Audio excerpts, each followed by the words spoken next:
پوشم میری سالس ہے، عالم تیرا پروان۔ خلیل و نجی مسیح و صفی سبھی سے کہیں بھی بنی یہ بے خبری کہ خلق پھری کہاں سے کہاں تمہارے لیے۔ پوشم میری سالس ہے، عالم تیرا پروان۔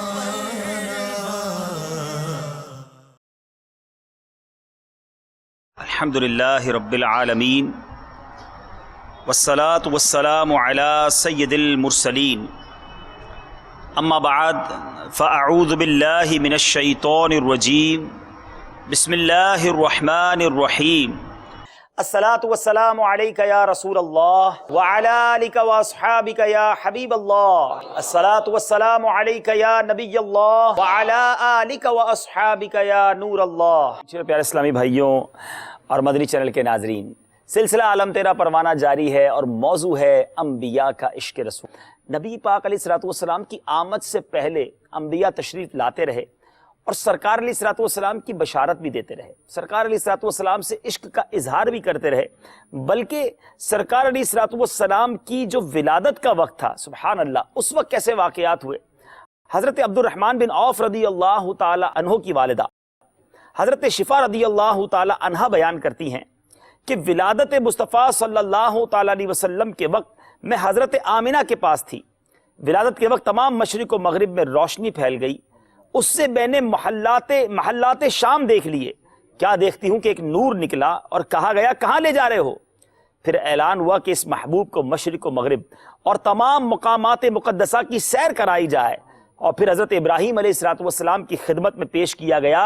حضرت ابراہیم علیہ الصلوۃ والسلام نے آپ کو سینے سے لگا کر برکت کی دعا فرمائی۔ سبحان اللہ، میرے آقا علیہ الصلوۃ والسلام سے وہ کون سے نبی ہیں جو پیار نہیں کرتے، جو محبت نہیں کرتے؟ میرے آقا علیہ الصلوۃ والسلام سے تمام انبیاء نے محبت کی، تمام انبیاء کے دلوں میں آپ علیہ الصلوۃ والسلام کا عشق، تعظیم اور گویا ایک انتظار تھا، ایک نوید تھی۔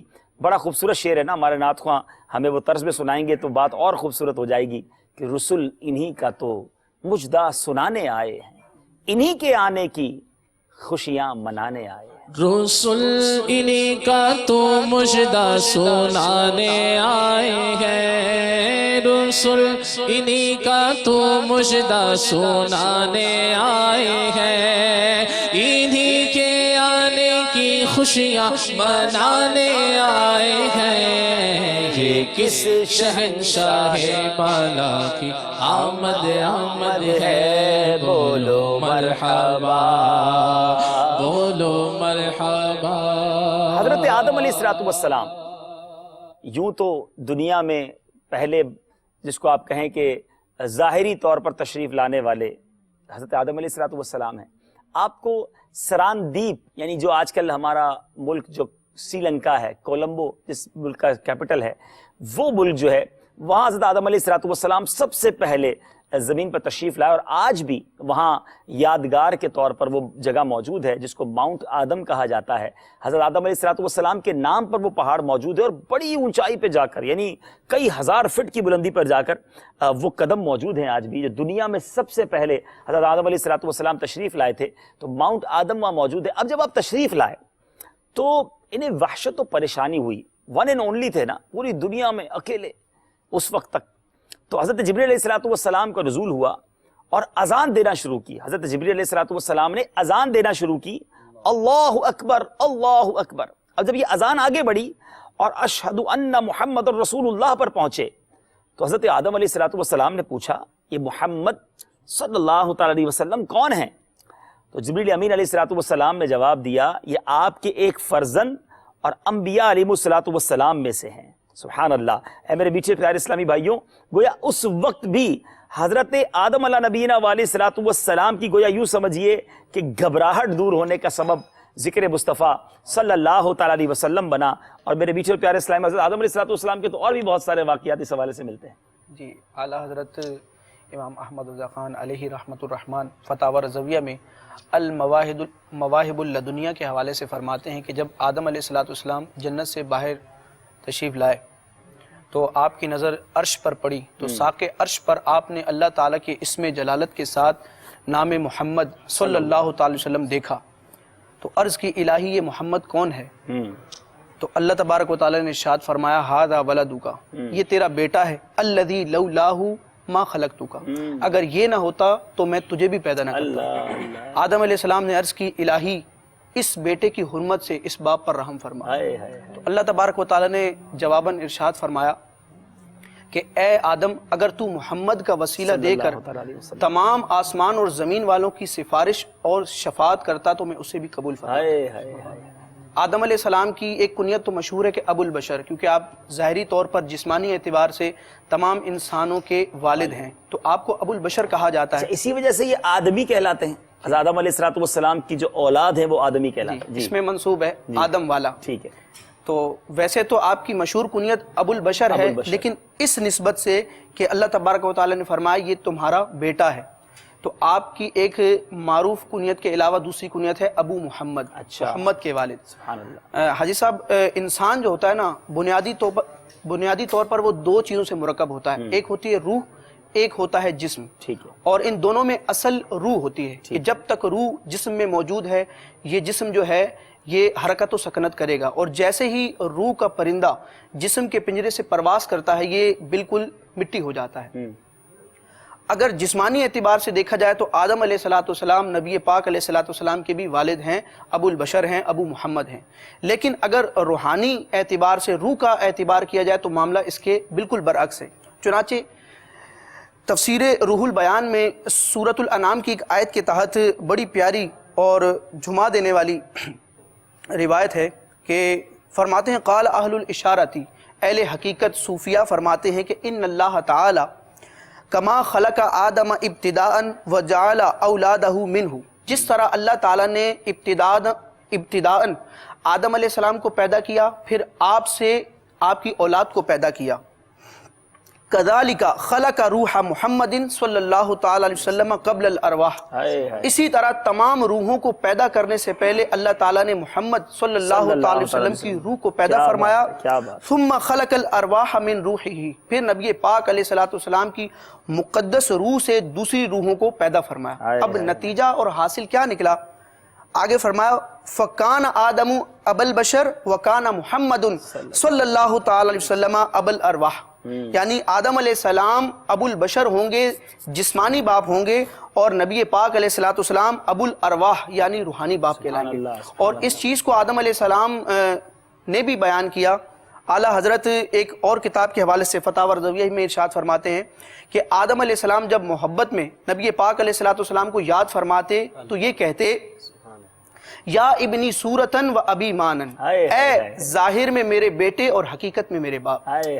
یعنی اس وقت سے یوں بھی کہا جائے کہ اس خوبصورت واقعے سے یہ بھی پتا چلا کہ دنیا کی قیام سے ہی ویسے تو آسمانوں پر عرش پر نبی پاک علیہ السلام کا چرچا ہو ہی رہا تھا، مگر زمین پر جب حضرت آدم علیہ السلام تشریف لائے تو ڈے ون سے گویا ذکر مصطفیٰ صلی اللہ علیہ وسلم ہونا شروع ہو گیا۔ میرے آقا کو تشریف لانے میں ابھی ہزاروں ہزار سال باقی ہیں، مگر حضرت آدم علیہ السلام ان کا تذکرہ کیا کرتے۔ نبی پاک علیہ السلام کا ذکر سنا تو وحشت اور پریشانی دور ہو، توبہ کے قبول ہونے کا واقعہ بھی آپ نے سنا، اور یہ کتنی خوبصورت بات ہے، ظاہر میں میرے پھول ہیں، حقیقت میں میرے نخل۔ کیا خوبصورت بات ہے کہ دیکھنے میں تو میرے پھول ہیں یعنی میرے بیٹے ہیں، لیکن حقیقت میں میرے نخل ہیں یعنی میری اصل ہی وہی ہیں، میرے باپ وہ ہیں۔ کچھ سے پہلے یہ دنیا میں جو ہے نبی پاک علیہ السلام کا نور بنا دیا گیا، اور اس گل کی یاد میں یہ صدا بل بشر کی ہے۔ ظاہر میں میرے پھول، حقیقت میں میرے نخل، ظاہر میں میرے پھول، حقیقت میں میرے نخل، اس گل کی یاد میں یہ صدا بل بشر کی ہے، اس گل کی یاد میں البشر کی ہے۔ سبحان اللہ، سبحان اللہ۔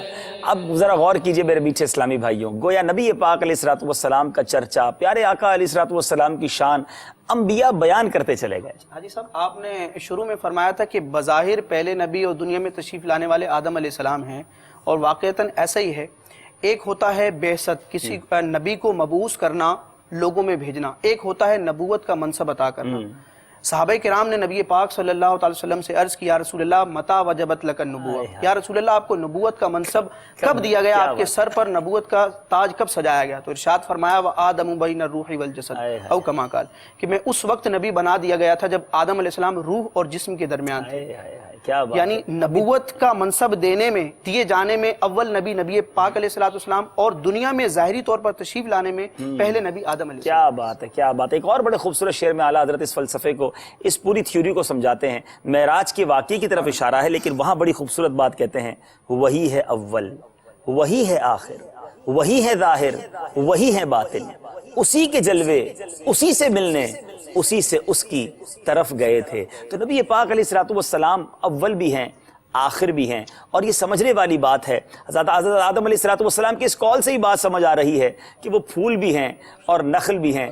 بہرحال کیا بات ہے میرے آقا کی، جبھی تو ہم کہتے ہیں تو شمع رسالت ہے، عالم تیرا پروانہ، تو ماہ نبوت ہے، اے جلوہ جانانا۔ وہی ہے اول، وہی ہے آخر، وہی ہے باطن، وہی ہے ظاہر، وہی ہے اول، وہی ہے آخر، وہی ہے باطن، وہی ہے ظاہر، وہی ہے باطن، وہی ہے ظاہر، اسی کے جلوے، اسی سے ملنے، اسی کے جلوے، اسی سے ملنے، اسی سے اس کی طرف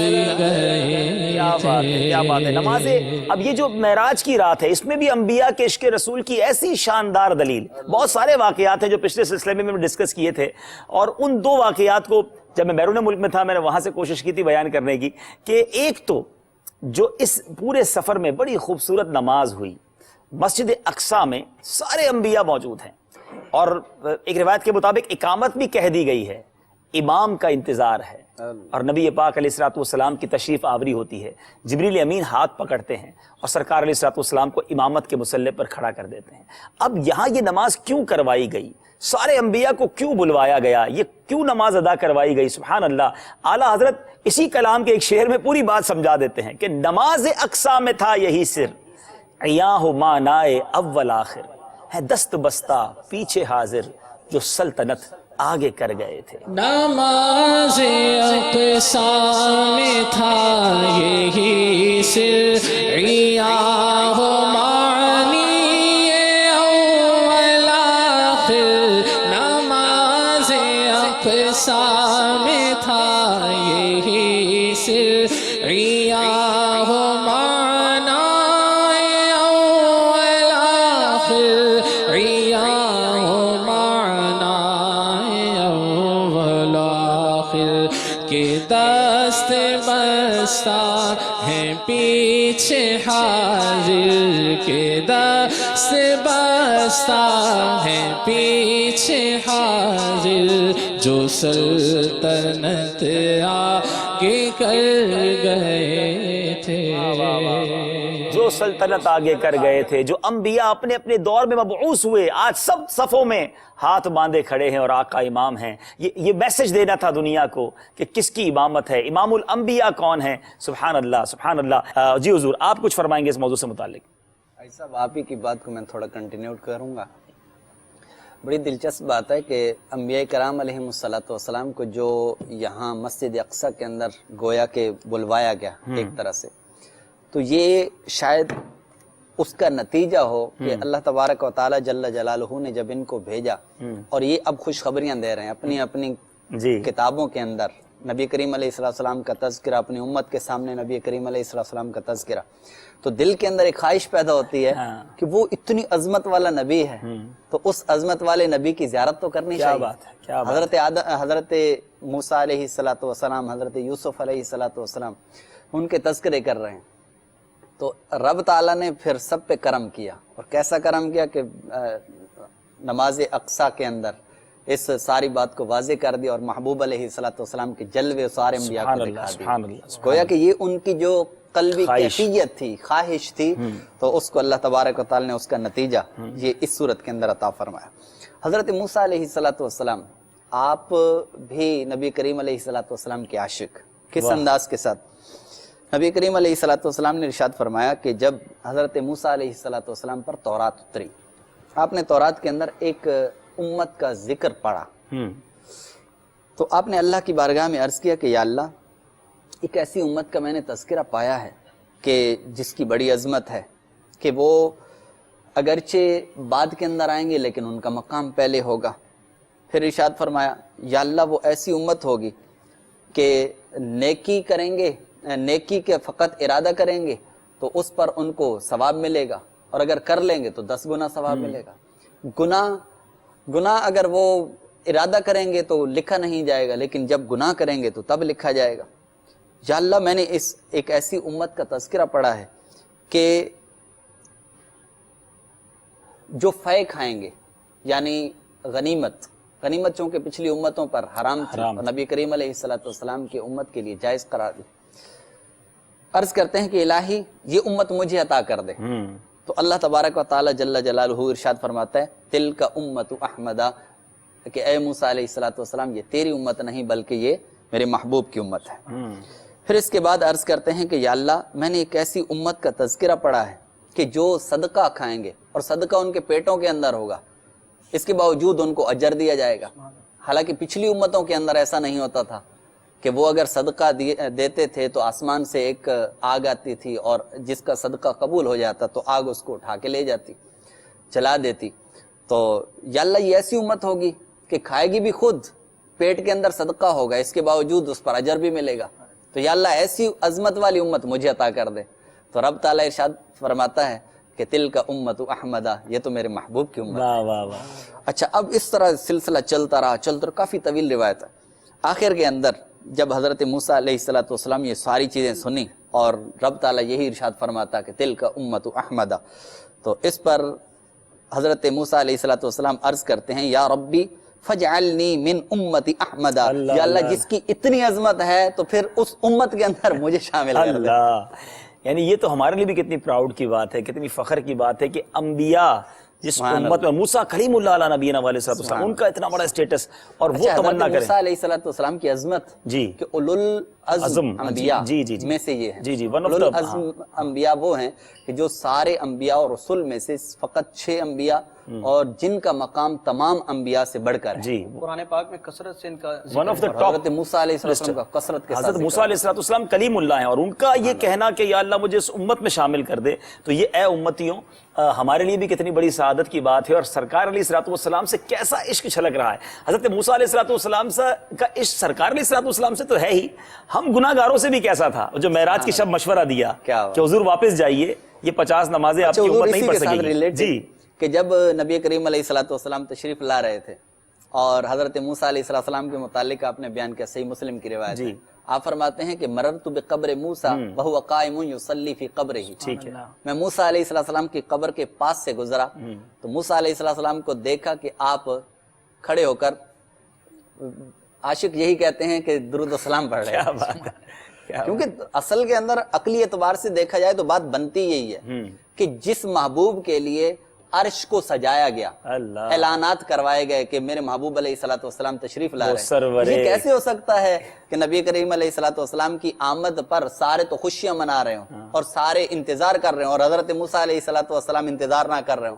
تو وہ اپنے گھر کے اندر مزار میں کھڑے ہو کر یہی ہوگا کہ وہ کھڑے ہو کر مصطفیٰ جان رحمت صلی اللہ علیہ وسلم پر درود و سلام پڑھ رہے ہیں۔ تو حضرت موسیٰ علیہ السلام کی یہ چاہت اور اس کا اظہار وہ ایک اور مقام پہ بھی ہوا کہ جب حضرت موسیٰ علیہ السلام نے عرض کیا کہ الہی اپنا آپ دکھا دے، اپنا جلوہ دکھا دے، تو رب تعالیٰ نے ارشاد فرمایا لن ترانی. تو اب علماء کرام فرماتے ہیں کہ حضرت موسیٰ علیہ السلام کو اس کا صلہ کیا ملا؟ گویا کہ حضرت موسیٰ علیہ السلام عرض کرتے ہیں کہ الہی میں تجھے نہیں دیکھ سکا، کوئی بات نہیں، لیکن الہی جو تجھے دیکھ کے آ رہا ہو اس کو تو دکھا دے. اللہ اللہ اللہ، وہ آنکھیں دکھا دے. تو رب تعالیٰ نے گویا کہ وہ حضرت موسیٰ علیہ السلام کے جب چھٹے آسمان پہ کھڑے ہو کر نبی کریم علیہ السلام واپس تشریف لا رہے ہیں، تو ایسے موقع پر حضرت موسیٰ علیہ السلام وہاں کھڑے ہیں اور 50 نمازیں فرض کی. حالانکہ رب عالم الغیب والشہادہ، وہ چاہتا تو ابتداً ہی 5 جی وہ فرماتا، لیکن ایک حکمت یہ بھی تھی کہ حضرت موسیٰ علیہ السلام دیدار مصطفیٰ کریں. وہ دیدار مصطفیٰ، وہ جلوے دیکھیں کہ جو رب تعالیٰ کے محبوب رب کی زیارت کرنے کے بعد واپس تشریف لا رہے ہیں، اور حضرت موسیٰ علیہ السلام وہ جلوہ مصطفیٰ، اور وہ بار بار دیکھیں، واپس بھیجتے، واپس آتے، بار بار جانا. اور پھر نبی پاک علیہ السلام کی اس روایت سے رسائی کا بھی کیسا علم ہوتا ہے کہ وہاں ایک بار عرض کی گئی کہ یا اللہ جلوہ دکھا دے، اور یہاں بار بار جا رہے ہیں، اور ایک بار تو بلایا گیا، یہاں تو خود جا رہے ہیں. اعلیٰ حضرت لکھتے ہیں نا، قصر دنا تک کس کی رسائی، جاتے یہ آتے یہ. قصر دنا تک کس کی رسائی، قصر دنا تک کس کی رسائی، قصر دنا تک کس کی رسائی، قصر دنا تک کس کی رسائی. جاتے یہ ہے آتے یہ ہے، جاتے یہ ہے آتے یہ ہے. بڑی پیاری روایت. اس سے ضمناً جو ہے 2 عقیدے بھی ثابت ہوتے ہیں. انہوں نے ارشاد فرمایا، مسلم شریف کی حدیث پاک ہے کہ جب میں معراج کی رات موسیٰ علیہ السلام کی قبر کے پاس سے گزرا، وَهُوَ قَائِمٌ يُصَلِّي، وہ کھڑے تھے، نماز پڑھ رہے تھے.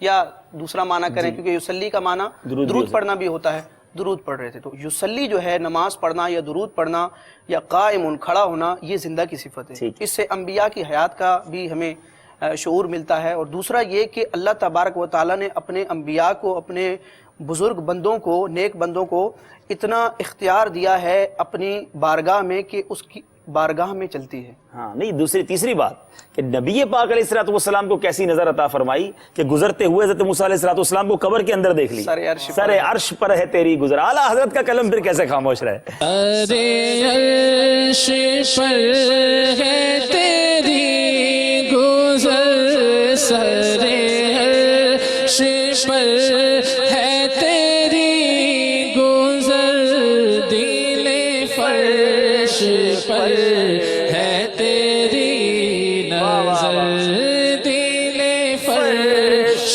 پر ہے تیری نظر.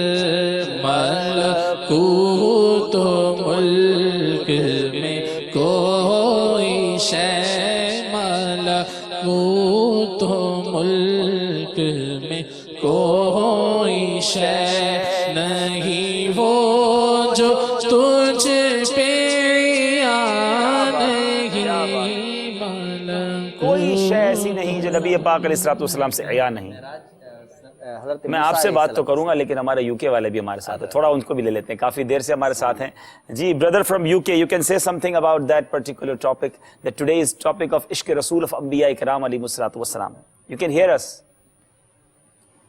جی حاجی صاحب، ماشاءاللہ ماشاءاللہ. Alhamdulillah, we can hear you.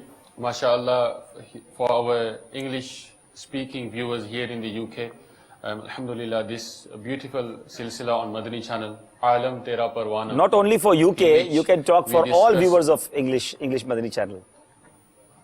Inshallah, all over the world. All over the world. This beautiful silsila in which we talk about Ishq Rasool in the previous weeks, Alhamdulillah, they have talked about the love animals had for the Prophet sallallahu alaihi wasallam, then children, bachon ka ishq rasool, and today alhamdulillah beautiful topic of anbiya alaihi salam ka ishq rasool, yani the love of the prophets of Allah azza wa jalla alaihi salam for the Prophet sallallahu alaihi wasallam. And alhamdulillah you started on a very beautiful note about the status of the Prophet sallallahu alaihi wasallam amongst the anbiya. And mashallah, you mentioned a few beautiful ash'ar of Sayyidi Ala Hazrat Imam Ahl Sunnat. And I think there's one other share which I would like to mention as well, which I think is relevant. Subhanallah. Where the shair says regarding the status, the maqam of the Prophet sallallahu alaihi wasallam, that اے نظم رسالت کے چمکتے ہوئے مقتا سبحان اللہ سبحان اللہ تو نے ہی اسے مطلع انوار بنایا. سبحان اللہ. And if I could just explain here for our English speaking viewers. Before you explain that it, here it's more good that we hear that particular beautiful couplet in that tarz also, in that tune, mashallah. حضور اگر یہ سبحان اللہ طرز میں بھی سنا دیں. بہت خوبصورت شعر ہے اور مولانا حسن رضا خان صاحب کا غالباً کلام ہے نا یہ. اے نظم رسالت کے چمکتے ہوئے مقتا سبحان اللہ تو نے ہی اسے مطلع انوار بنایا. ایسا تجھے خالق نے ترادا. اس طرز میں رسالت کے چمکتے ہوئے مقتا. اے نظم رسالت کے چمکتے ہوئے مطلع رسالت کے چمکتے ہوئے مقتا. اے نظم رسالت کے چمکتے ہوئے مقتا تو نے ہی اسے مطلع انوار بنایا. تو نے ہی اسے مطلع انوار بنایا. سبحان اللہ سبحان اللہ. چلیں آپ پہلے انگلش ویورز کو اس کا ترجمہ بتائیں, پھر انشاءاللہ ہو سکا تو اردو والوں کو بھی ہم کچھ عرض کریں گے. Inshallah. Here Maulana Hassan Raza Khan, the brother of Sayyidi Ala Hazrat, they mention, they used a metaphor of a nazm. Subhanallah. And in a nazm, the first couplet is also always known as the matla. And the last couplet is also always known as the maqta. Normally where the shair uses his, mentions his name. Now here, Brother Ala Hazrat is saying that although Bazahir, the Prophet sallallahu alaihi wasallam came at the end, but by his coming, it made it the Hazrat Adam alayhi salam and all the other prophets alayhi salam gave them the fazilat as well. What a beautiful way of summing up the maqam, the status, the beautiful special status of the Prophet sallallahu alaihi wasallam. سبحان اللہ. یعنی بڑی خوبصورت بات وہ کہتے ہیں نا کہ ٹرمینالوجیز میں اصطلاحات کے ذریعے سمجھایا ہے کہ مقطع اور مطلع. جو لوگ شاعری کو کچھ سمجھتے ہیں تو پہلا شعر ہوتا ہے کسی بھی چیز کا, کسی بھی کلام کا, وہ مطلع کہلاتا ہے, اور مقطع جو ہے وہ آخری شعر کہلاتا ہے جس میں عموماً شاعر اپنا نام لکھتا ہے. تو نظم رسالت سے کیا خوبصورت تشبیہ دی ہے کہ ایک پوری نظم ہے, سارے انبیاء اس میں موجود ہیں, آقا تشریف تو آخر میں لائے ہیں, مقطع ہیں. لیکن کیا خوبصورت بات مولانا حسن رضا خان صاحب لکھتے ہیں, اے نظم رسالت کے چمکتے ہوئے مقطع تو نے ہی اسے مطلع انوار بنایا.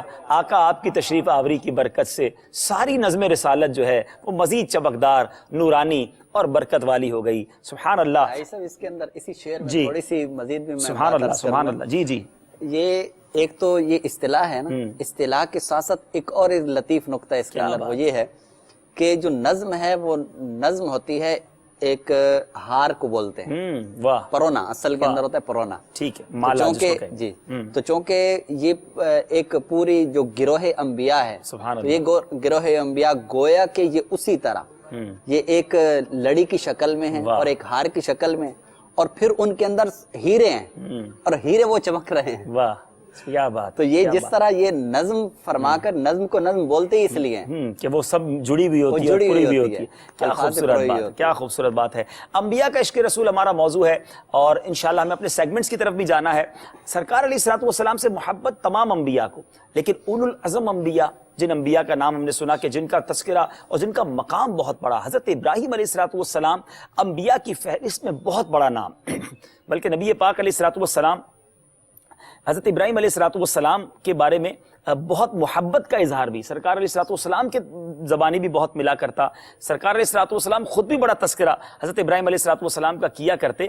جی نبی پاک علیہ الصلوۃ والسلام جو کائنات میں اور تمام رسولوں سے افضل ہیں، نبی پاک علیہ الصلوۃ والسلام کے بعد کائنات میں سب سے افضل ذات حضرت ابراہیم علیہ الصلوۃ والسلام، یعنی اتنا بڑا اسٹیٹس، یعنی یوں سمجھے کہ سیکنڈ آف دا لسٹ. مگر حضرت ابراہیم علیہ الصلوۃ والسلام کیا فرماتے کہ حضرت ابو العالیہ رضی اللہ تعالیٰ عنہ سے روایت ہے کہ حضرت ابراہیم علیہ الصلوۃ والسلام نے جب یہ دعا کی، ربنا وابعث فیہم، اے اللہ ان لوگوں میں سے، خود انہی میں سے ایک رسول بھیج، تو ان سے فرمایا گیا، حضرت ابراہیم سے فرمایا گیا کہ ہم نے تمہاری دعا قبول فرما لی اور وہ ختم الانبیاء سب نبیوں کے بعد جلوہ افروز ہوں گے. اور سرکار علیہ الصلوۃ والسلام سے خود پیارا آقا علیہ الصلوۃ والسلام نے ایک جگہ ارشاد فرمایا کہ میں حضرت ابراہیم کی دعا اور حضرت عیسیٰ علیہ الصلوۃ والسلام کی بشارت ہوں. یعنی حضرت ابراہیم علیہ الصلوۃ والسلام نے دعا کی اور حضرت عیسیٰ علیہ الصلوۃ والسلام نے نبی پاک کی بشارت دی. ایک اور جگہ حضرت عبادہ بن صامت رضی اللہ تعالیٰ عنہ سے روایت ہے کہ کسی نے عرض کی، یا رسول اللہ صلی اللہ تعالیٰ علیہ وسلم ہمیں اپنے بارے میں کچھ بتائیے. تو ارشاد فرمایا، ضرور، میں حضرت ابراہیم علیہ الصلوۃ والسلام کی دعا ہوں، اور جن لوگوں نے میرے ظہور کی بشارت دی ان میں آخری بشارت دینے والے حضرت عیسیٰ علیہ الصلوۃ والسلام ہیں، میں ان کی بشارت ہوں. سبحان اللہ، سبحان اللہ. کیونکہ یو کے اسلامی بھائی اگر ہمیں کچھ اس موضوع پر مزید مدنی پھول انگلش زبان میں عطا فرمانا چاہیں یا اب تک جو گفتگو ہوئی ہے اس کو سمرائز کرنا چاہیں فار اوور انگلش ویورز. جی صاحب، ماشاء اللہ، beautiful topic as always. And to summarize what the brothers have already been talking about, any Anbiya, amongst them the likes of Sayyidina Musa, Kalimullah ala nabiyyina wa alayhi salatu wassalam, they used to have this desire that they were in the ummah of the Prophet sallallahu alayhi wasallam. Subhanallah. Yani Hazrat Musa alayhi salam read in the Torah Sharif that there will come one ummah that whenever they make intention for a bad deed, then they will not get the guna for it until they carry out the bad deed. However, when they make intention for a good deed, they will get the reward straight away, even before they do the action. And when they actually carry out that action, they will get reward for that 10 times. Allah. And upon hearing about this, reading about this, Hazrat Musa alayhi salam asked Allah Azza wa Jal that about which ummah this is. And Allah Azza wa Jal replied that this was the ummah of the Prophet sallallahu alaihi wasallam. And at that point, Hazrat Musa alayhi salam first of all desired that this ummah be given to him, that he was to lead this ummah. And then at the end he makes the desire that he wished that he was part of this ummah. And for all the viewers of Madani channel watching today, what this should reinforce the message for us, that how lucky we are, that we are in the ummah of the beloved of Allah Azza wa Jal, of the best of creation, of the Imamul Anbiya, yani the leader of all of the Anbiya. How lucky we are to be in his ummah, that ummah that the prophets used to make dua that they were in this ummah as well. اللہ اللہ. اچھا یہاں وہ ایک اعلیٰ حضرت کا شعر تو نہیں ہے لیکن صلاۃ والسلام میں پڑھا جاتا ہے، بڑا ریلیونٹ ہے. وہ بڑی خوبصورت بات اس شاعر نے لکھی ہے کہ وہ ہمارے نبی، ان کے ہم امتی، امتی تیری قسمت پہ لاکھوں سلام. یعنی یہاں امتی ہونا کتنا بڑا شرف ہے، ہمیں یہ سمجھنا چاہیے اور اس پر پراؤڈ بھی کرنا چاہیے اور پھر اس امتی ہونے کا حق بھی ادا کرنا چاہیے. یعنی اتنی بڑی نعمت رب نے بن مانگے عطا کی. دیکھیے ہم نے ڈیزائر نہیں کیا تھا، ہم نے کوئی دعا نہیں کی تھی پیدا ہونے سے پہلے کہ یا اللہ نبی پاک علیہ الصلوۃ والسلام کا امتی بنانا. یہ رب کی عطا ہے، بن مانگے اتنی بڑی نعمت عطا کر دی جس کی انبیاء التجا کرتے، انبیاء دعا کرتے. تو اب امتی بن گئے ہو تو سچے امتی بننے کا حق بھی ادا کرو. اس موضوع کو لے کر چلتے ہیں مزید انشاءاللہ، کچھ کال شامل کرتے ہیں سلسلے میں اور پھر انشاءاللہ عز و جل ہم نے اپنے سیگمنٹس کی طرف بھی جانا ہے. صلو علی الحبیب صلی اللہ تعالی علی محمد صلی اللہ علیہ وسلم. السلام علیکم ورحمۃ اللہ وبرکاتہ. وعلیکم السلام ورحمۃ اللہ وبرکاتہ. میں محمد شفیق اتاری مدینہ شریف سے عرض کر رہا ہوں. سبحان اللہ. عبدالربی طیب، ہم آپ کا سلسلہ بہت شوق سے دیکھتے ہیں اور میرے ناک خان اسلام بھائی سے عرض ہے کہ ہمیں یہ سناتے ہیں، حبیب خدا کا نظارہ. واہ واہ واہ، مدینہ شریف سے کال آ گئی، کیا بات ہے. بات کیا ہے باد صبا، اتنی کیوں معطر ہے، سبز سبز گنبد کو چوم کر چلی ہوگی. مدینہ منورہ میں ہمارا سلسلہ دیکھ رہے ہیں. ہمارا سلام بارگاہ رسالت میں ضرور عرض کیجیے گا. آپ کی فرمائش انشاءاللہ امیدیں پوری کریں گے. اگلی کال دیجیے. السلام علیکم ورحمۃ اللہ وبرکاتہ. وعلیکم السلام ورحمۃ اللہ وبرکاتہ. عرب شریف مکہ المکرمہ سے محمد عمران اتاری عرض کر رہا ہوں. میری آپ سے یہ التجا ہے، عرض ہے کہ باپا جان کی کوئی منقبت یا کوئی پنجابی کلام سنا دیجئے. جزاک اللہ خیرہ. السلام علیکم ورحمۃ اللہ وبرکاتہ. آج لگتا ہے ہمارا مطلب قسمت کا ستارہ عروج پہ. پہلی مدینہ شریف کی کال, دوسری مکہ شریف کی. سبحان اللہ. آپ بھی ہمارے لیے دعا کیجیے گا. حضور مکے میں تو ایک نیکی 1,00,000 نیکی کے برابر ہے. ایک بار درود شریف پڑھ کر ہی ہمیں تحفہ بھیج دیجیے گا. جی چلیں بھائی, مکے مدینہ کی کچھ فرمائشیں پوری کر لیں اور پھر انشاءاللہ موضوع کو لے کے آگے چلتے ہیں. صلو علی الحبیب صلی اللہ تعالی علی محمد صلی اللہ علیہ وسلم. حبیب خدا کا نظارہ کروں میں, دل و جان ان پر نثارہ کروں میں. حبیب خدا نظارہ کروں میں, دل و جان ان پر نثارہ کروں میں.